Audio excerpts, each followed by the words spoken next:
Haleluya, puji Tuhan. Selamat pagi bagi kita semua yang hadir pada pagi ini.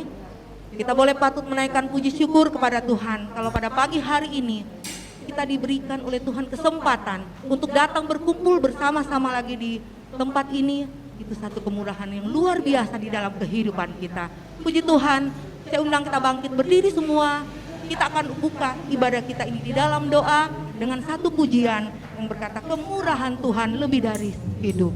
Haleluya, haleluya, haleluya, puji Tuhan.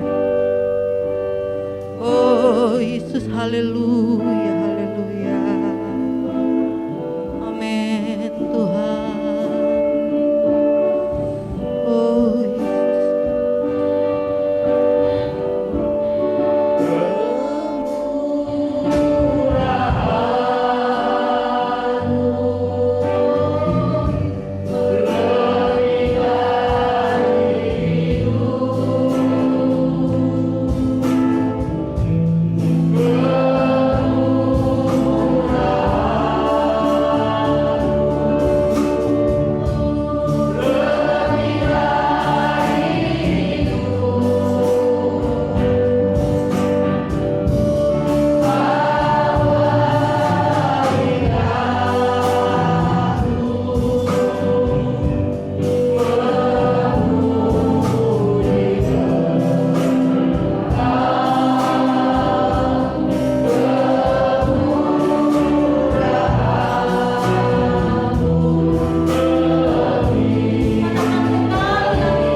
Bapa kami yang berada dalam kerajaan surga, Bapa yang kami panggil di dalam nama Tuhan Yesus Kristus.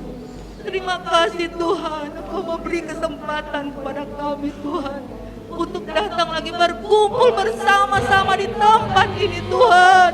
Terima kasih Tuhan atas kesempatan ini Tuhan. Kalau pada pagi yang indah ini Tuhan, seberapapun kami yang datang, kami percaya Tuhan, ini sebagai anugerah-Mu di dalam kehidupan kami.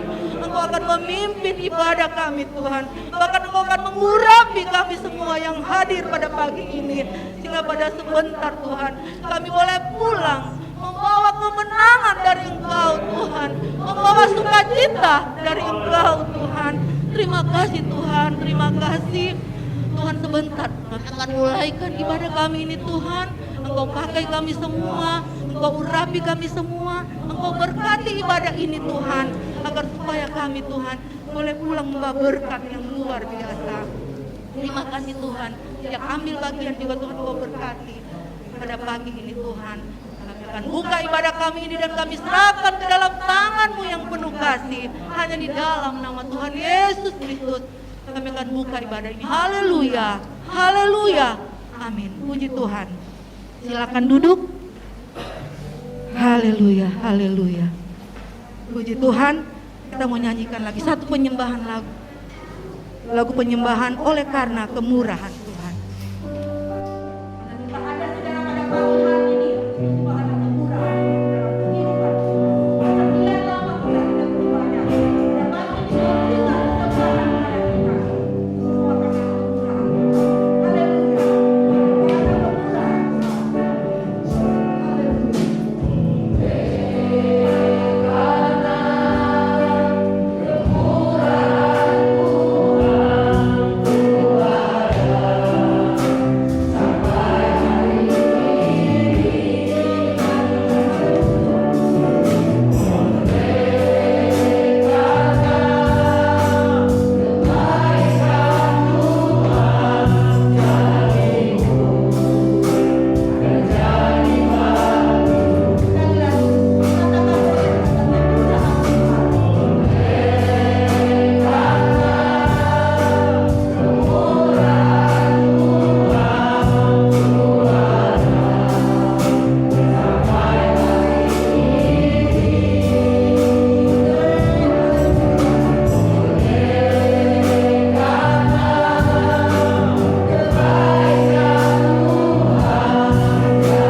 Kami dapat merasakan dan menikmati kasih-Mu selalu mengalir dalam kehidupan kami, Tuhan. Kami mengalami sampai pada saat ini pemeliharaan Tuhan, pertolongan dan perlindungan Tuhan. Selalu kami rasakan dan kami alami karena kasih-Mu melimpah di dalam kehidupan kami. Terima kasih banyak Bapa di sorga. Sebentar kami akan mendengarkan kebenaran firman Tuhan. Kembali Engkau berbicara bagi kami semua. Dan biar pengurapan Tuhan menjadi bagian hamba-Mu ini, supaya benar-benar kami dapat menikmati dan merasakan ada kuasa di tengah-tengah kami mendengarkan kebenaran firman Tuhan. Dan segala gangguan kuasa kegelapan kami sudah hancurkan dalam nama Yesus Kristus. Dan biar kuasa-Mu saja yang berkarya di tengah-tengah kami mendengarkan kebenaran firman Tuhan. Terima kasih Bapa, dalam nama Tuhan Yesus Kristus kami sambut kebenaran firman Tuhan. Haleluya. Amin. Puji Tuhan, silakan duduk. Salam sejahtera dalam kasih Tuhan Yesus Kristus yang adalah Kepala Gereja kita.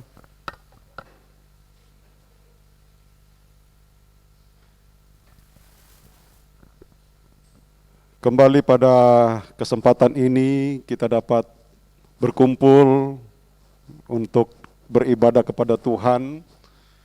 Dan saya yakin bahwa ini semua karena kebaikan dan pertolongan Tuhan di dalam kehidupan kita. Sudah banyak hal yang kita lalui sampai pada saat ini, saudara-saudara, kita buka tutup ya karena keadaan, tetapi saya yakin iman kita enggak buka tutup. Haleluya. Kita tetap terbuka untuk Tuhan. Puji Tuhan. Dan untuk itu saudara-saudara, kita akan melihat lagi kebenaran firman Tuhan pada kesempatan ini. Yang saya ambil di dalam Kolose pasalnya yang kedua, ayatnya yang ke-6 dan ayatnya yang ke-7. Kolose pasalnya yang kedua, ayatnya yang ke-6 dan ayatnya yang ke-7. Judul khotbah pada saat ini adalah Hidup dalam Kristus. Ayatnya yang ke-6 dikatakan, kamu telah menerima Kristus Yesus Tuhan kita, karena itu hendaklah hidupmu tetap di dalam Dia. Ayat 7. Hendaklah kamu berakar di dalam Dia dan dibangun di atas Dia. Hendaklah kamu bertambah teguh dalam iman yang telah diajarkan kepadamu, dan hendaklah hatimu melimpah dengan syukur. Saudara-saudara yang dikasihi oleh Tuhan, jemaat yang ada di Kolose adalah jemaat yang mau bertumbuh di dalam Tuhan. Mereka mau dekat dengan Tuhan. Mereka mau agar supaya kehidupan mereka berada terus di dalam Kristus.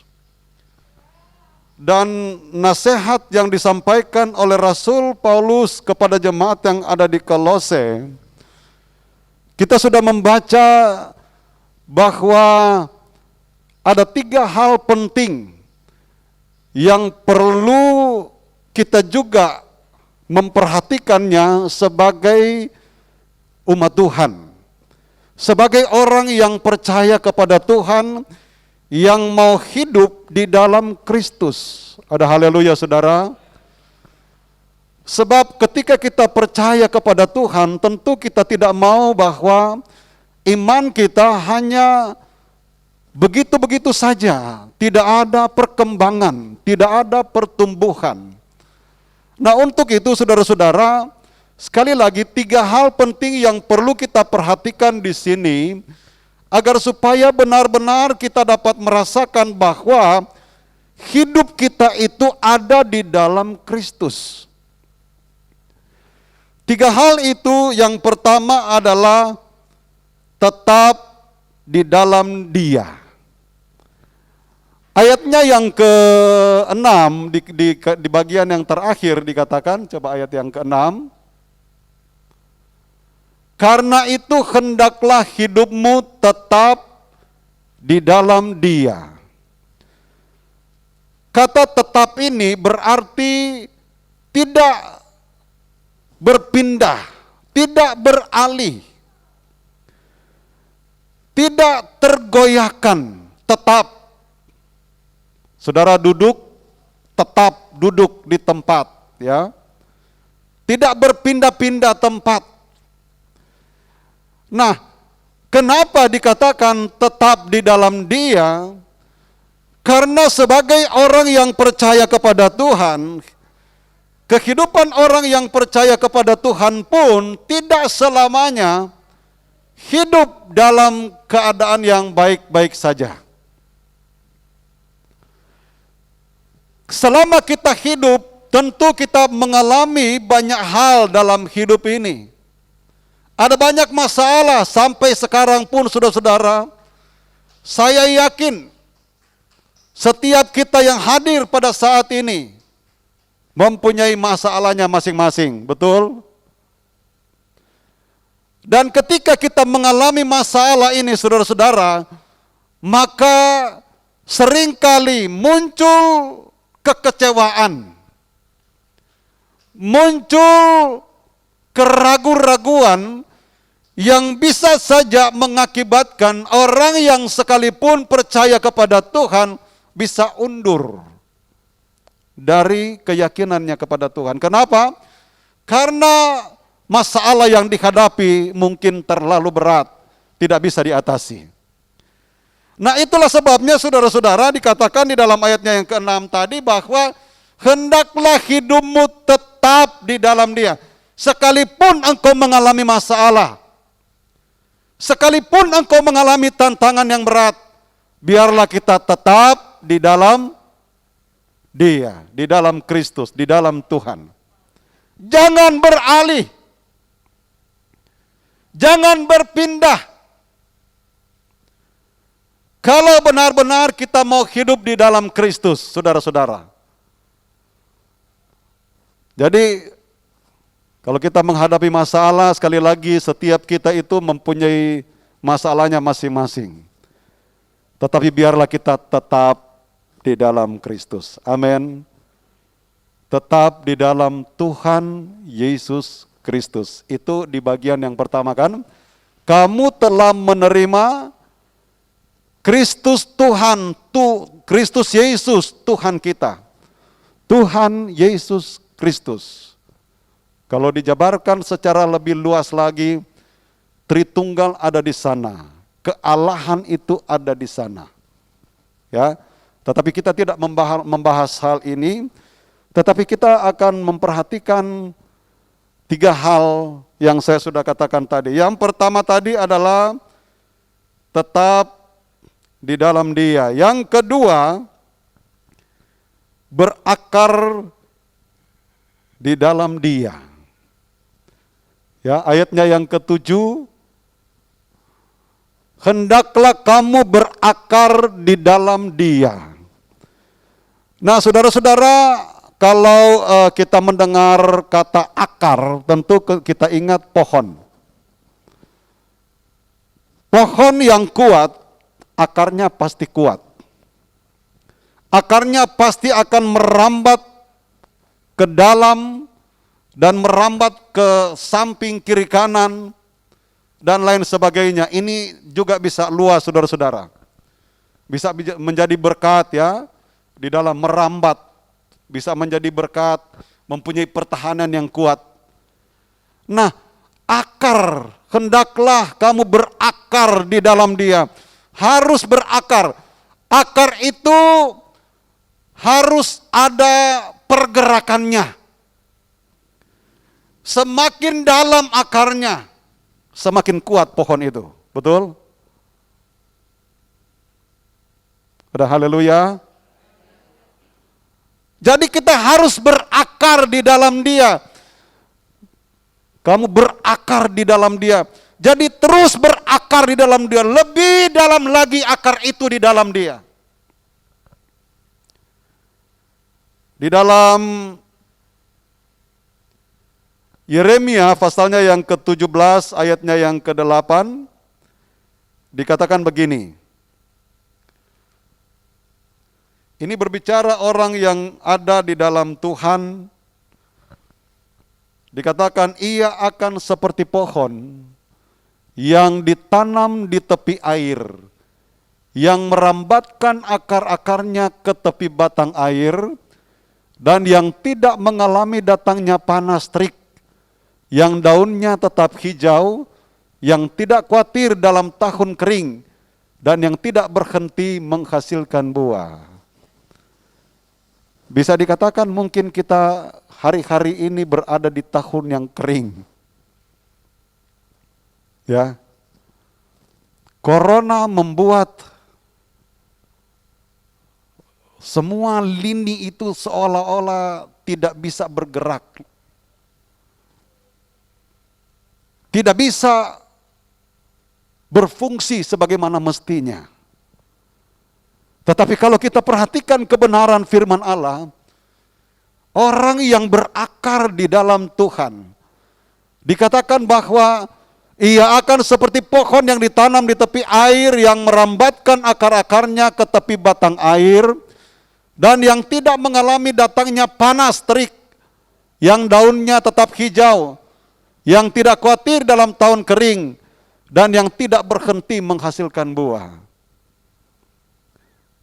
Kalaupun kita tidak bisa bertemu dengan orang lain, kalau berbicara menghasilkan buah, bersaksi, kita bisa memakai fasilitas seperti handphone mungkin. Kita bisa berbicara kepada mereka, menceritakan tentang kebenaran. Setiap hari saudara-saudara juga menerima ayat-ayat Alkitab yang disampaikan oleh Ibu Gembala dan juga beberapa orang dari saya.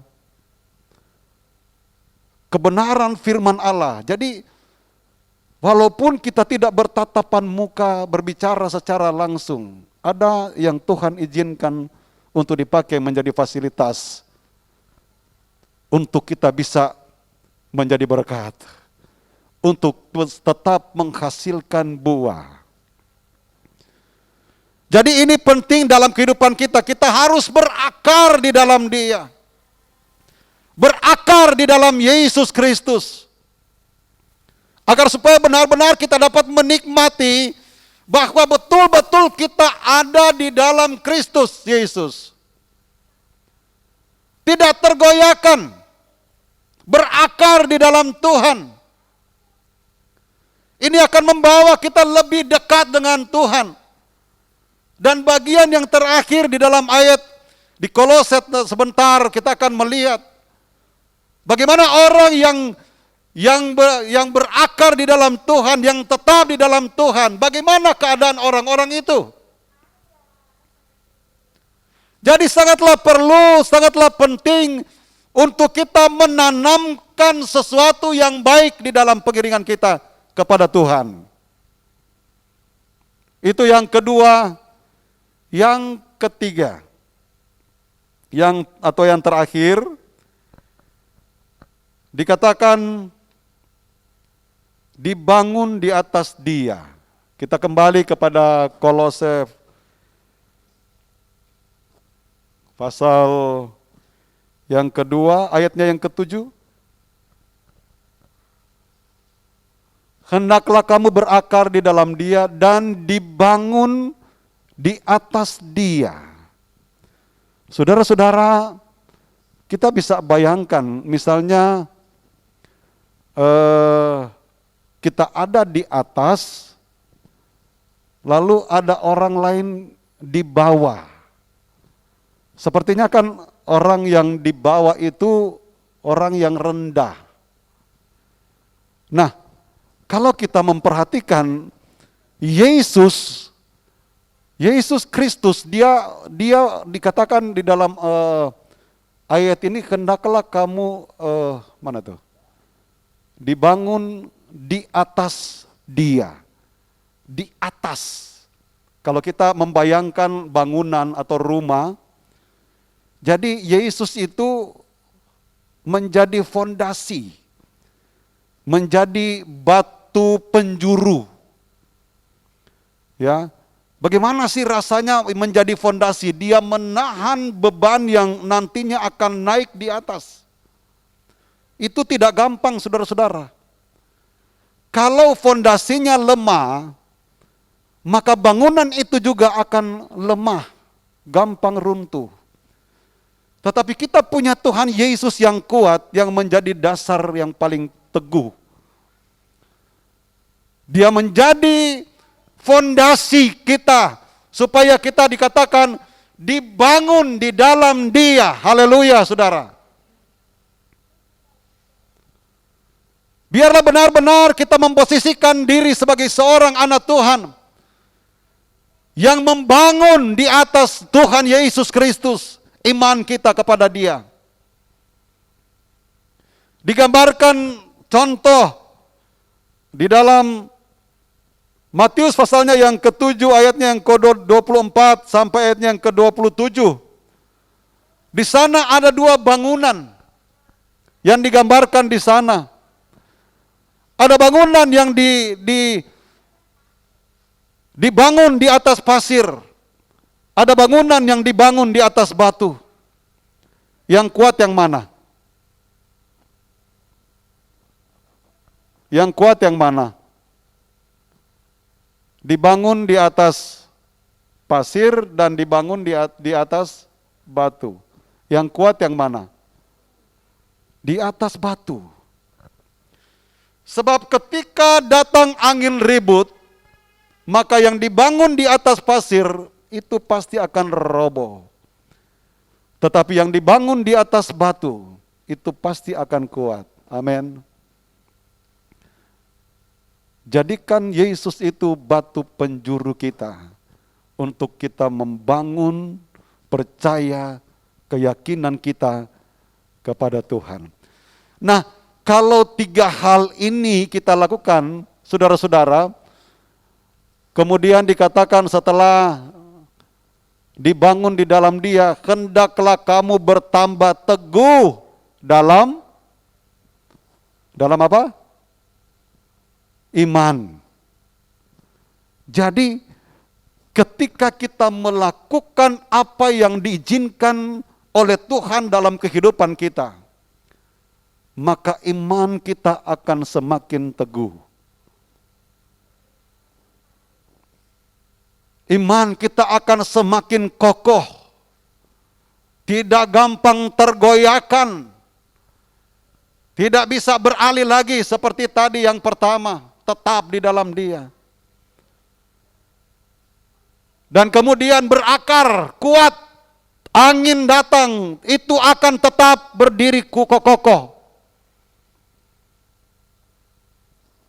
Dan yang ketiga, dibangun di atas Dia. Dan sekali lagi ketika kita melakukan akan ketiga hal ini, akan muncul iman yang teguh di sana. Dan orang yang mempunyai iman yang teguh, bagian yang terakhir, dan hendaklah hatimu melimpah dengan syukur. Ada ucapan syukur. Kenapa? Ada pencobaan, saya tetap kuat. Haleluya. Mengucap syukur kepada, mengalami pencobaan pun diajarkan kepada kita untuk tetap bersyukur kepada Tuhan. Sebab ketika kita bersyukur kepada Tuhan, maka nampak di sana bahwa kita betul-betul pasrah dan berserah penuh kepada Tuhan. Jangan mengeluh maksudnya ya. Ada haleluya. Jangan ngedumel, kayak orang sini bilang jangan ngedumel gitu. Sebab itu tidak akan mendatangkan segala kebaikan. Ayub dalam ujian yang dia lalui, ada juga kekurangan, dia suka bela diri. Seringkali kan kita suka bela diri, Tuhan saya tidak salah, kenapa saya seperti ini? Seringkali begitu kan? Padahal kita lagi diproses oleh Tuhan untuk mendatangkan kebaikan kita yang lebih lagi. Itulah sebabnya kalau kita menyadari akan hal ini, pakailah ayat ini saudara-saudara. Biar hendaklah hatimu melimpah dengan syukur. Melimpah. Kita kasih air di gelas melimpah. Sampai tumpah. Sampai meluap begitu. Melimpah dengan syukur. Melimpah. Apa saja yang kita alami, mengucap syukur. Bisa saudara? Ada haleluya. Kita mau ada di dalam Kristus. Dan mari kita mau belajar. Walaupun mungkin mudah-mudahan kita terus beribadah. Dan dengan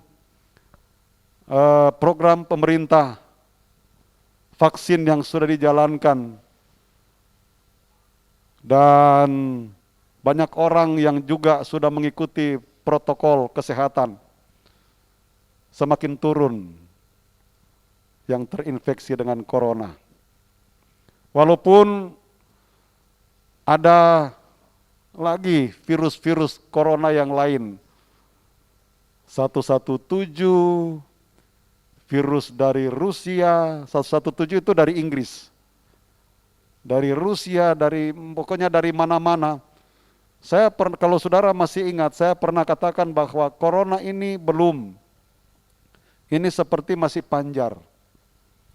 Masih ada lagi yang lain yang mungkin lebih, karena Tuhan ingin membuat sampai semua manusia mengaku bahwa Yesus Kristus adalah Tuhan. Semua, tidak terkecuali. Sekarang kan belum. Itulah sebabnya kita harus kuat di dalam Tuhan. Amin. Supaya kita belajar ketika kita menghadapi tantangan yang seberat apapun, kita sudah siap. Kita berjaga-jaga sesuai dengan firman Allah. Pemerintah dipakai oleh Tuhan untuk memberitahukan apa yang harus dilakukan. Karena mereka adalah wakil Tuhan. Kita bukan semuanya mempunyai hikmat. Ada yang diberikan hikmat jadi dokter, jadi dari guru, jadi dosen, jadi macam-macam, ekonom. Nah, mereka menyelidiki dan lain sebagainya sehingga mereka bisa sampaikan apa yang harus dilakukan. Kita kan tidak semuanya mempunyai pengetahuan yang seperti itu. Dan Tuhan memberikan itu kepada mereka orang-orang tertentu, pengetahuan ini. Dan kita dapat menikmati dan hikmat Tuhan menjadi bagian kita. Amin. Jadi kita perhatikan, kita hidup di dalam Tuhan. Biarlah benar-benar, yang pertama tadi apa? Tetap di dalam Dia. Yang kedua, berakar di dalam Dia. Yang ketiga, dibangun di atas Dia. Ya. Tadi yang dua tadi di dalam Dia, tetapi yang ketiga di atas Dia, karena berbicara tentang bangunan, Dia mau menjadi dasar. Sehingga iman kita bertumbuh di dalam Tuhan dan kita pasti akan mengucap syukur kepada Tuhan. Mari kita bangkit berdiri semua. Kita nyanyikan doa Jabez yang dilakukan kepada Bapa. Aku berdoa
Bapa, kami mengucap syukur lagi kepadamu pada saat ini. Kami dapat beribadah kepada Tuhan, menikmati hadirat Tuhan dan kuasa Tuhan di dalam kehidupan kami. Dan kami yakin kami semua sudah diberkati oleh Tuhan. Kami tetap menyerahkan ke dalam tangan Tuhan. Buat seluruh aktivitas kami, Tuhan tolong kami. Tuhan pagari kami dengan kuasa darah-Mu. Jauhkan, hindarkan dari hal-hal yang tidak diinginkan. Virus corona, virus apapun Tuhan Engkau halaukan di dalam nama Tuhan Yesus Kristus. Biar kami dapat beraktivitas dengan bebas, karena kami percaya kepada Tuhan yang penuh dengan kasih dan kuasa, yang senantiasa melindungi dan menyertai serta memberkati kami. Terima kasih banyak Bapa di sorga. Terima kasih Tuhan Yesus. Berkati hamba-hamba-Mu yang sudah melayani di sepanjang ibadah ini. Berkati anak-anak-Mu juga yang sudah mengambil bagian dalam pelayanan di sepanjang ibadah ini. Dan kami tetap berdoa buat saudara-saudara kami, buat keluarga, buat jemaat yang tidak bersama-sama dengan kami. Kalau mereka dalam keadaan sakit, Bapa, ulurkan tangan-Mu untuk menjamah mereka. Suaminya Cidede, Koaang yang dalam keadaan sakit di rumah sakit, Engkau pulihkan dalam nama Tuhan Yesus Kristus. Dan kepada jemaat yang lain yang mungkin mereka terpapar dengan COVID-19, Tuhan juga pulihkan mereka dalam nama Tuhan Yesus Kristus. Biar kesembuhan dari Tuhan menjadi bagian mereka. Terima kasih banyak Bapa di sorga. Terima kasih Bapa, sebentar kami akan kembali pulang. Sertai dalam perjalanan kami, jauhkan dari hal-hal yang tidak diinginkan, tibakan dengan tidak suatu kurang apa-apa. Terpuji nama Tuhan. Dan pada akhirnya, jemaat yang dikasihi Tuhan, pulanglah dengan berkat daripada Allah Bapa, cinta kasih dari Tuhan Yesus Kristus sebagai Allah Anak, persekutuan Allah Roh Kudus kiranya menyertai kita sekalian, menuntun, menghibur, menguatkan, bahkan meneguhkan iman, percaya, keyakinan kita, mulai pada saat siang hari ini sampai selama-lamanya. Tuhan Yesus datang kembali pada kali yang kedua. Dengan penucapan syukur, kami sudah terima kebenaran firman Allah, kami sudah diberkati oleh Tuhan, dan bahkan kami akhiri ibadah kami pada saat ini, kami alaskan hanya di dalam nama Tuhan Yesus Kristus. Haleluya. Dan kita semua berkata amin. Selamat siang, Tuhan memberkati kita semua.